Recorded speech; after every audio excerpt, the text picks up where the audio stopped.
আসসালামু আলাইকুম, সবাই কেমন আছেন? আশা করি সবাই অনেক বেশি ভালো আছেন। নতুন আরেকটি রেসিপি নিয়ে চলে আসলাম। এখানে আমি ডাল আর ভাতের চাল বেটে নিয়েছি একসাথে।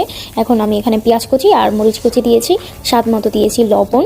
এখন পরিমাণ মতো দিয়ে দিব মরিচের গুঁড়ি, হলুদ দিয়ে দিলাম আধা চামচের মতো। এখন ভালো করে সবগুলো উপকরণকে একদম ভালোভাবে মাখিয়ে নিব। আমার ডালটা একদম মাখানো শেষ হয়ে গেছে। এখন আমি এখানে আগে থেকে ধুয়ে কেটে নিয়েছি, এটা হচ্ছে আপনার লাউ পাতা। তো আমি আগে থেকে ধুয়ে কেটে নিয়েছিলাম। এখন আমি এই লাউ পাতাটাকে একটা প্লেটের মধ্যে নিব। লাউ পাতাটা বিছিয়ে দিয়ে এর উপর আমি যে ডালটা মেখে রেখেছিলাম সেই ডালটা আমি লাউ পাতার গায়ে খুব ভালোভাবে মেখে নিব। আলতো হাতে মাখতে হবে যেন আবার ডালটা উঠে না আসে। তো ভিডিওতে দেখতে পাচ্ছেন আমি কিভাবে করছি, সেভাবেই করবেন। তো আমি ডাল নিয়ে পাতার মধ্যে খুব ভালো করে একদম মাখিয়ে নিচ্ছি। এখন আমি পাতাটাকে ভাঁজ করে দিব। আর এই পিঠেও আমি একই কাজ করব, ডাল নিয়ে মেখে দিব।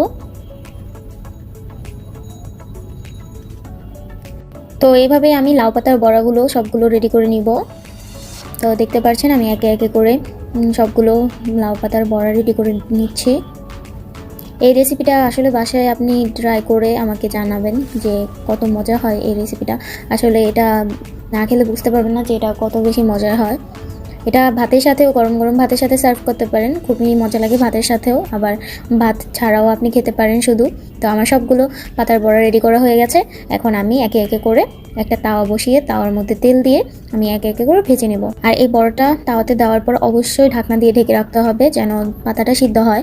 যদি মিডিয়াম আঁচে না রেখে আঁচ বাড়িয়ে দিয়ে বড়াটা ভাজেন তাহলে ভিতরটা পাতা হবে না। তাই অবশ্যই ঢাকনা দিয়ে মিডিয়াম আঁচে পাতাটাকে ভাজতে হবে। বড়গুলো ভাজা হয়ে গেছে, আমি উঠিয়ে নিচ্ছি। আর বাকি বড়গুলো আমি এভাবেই ভেজে নিব। আজকের মতো এখানেই বিদায় নিচ্ছি। দেখা হবে নতুন কোনো রেসিপির সাথে। আমার আজকের এই রেসিপিটা যদি ভালো লাগে থাকে একটা লাইক, কমেন্ট, শেয়ার করে আমার ইউটিউব চ্যানেলটাকে সাবস্ক্রাইব করে দেবেন। আর যদি ফেসবুক থেকে দেখে থাকেন তাহলে একটা লাইক, কমেন্ট, ফলো দিয়ে দেবেন আমার পেজটাকে। তো সবাই ভালো থাকবেন, সুস্থ থাকবেন। চলে আসবো নতুন কোনো রেসিপির সাথে। সেই পর্যন্ত সবাই ভালো থাকবেন। আসসালামু আলাইকুম।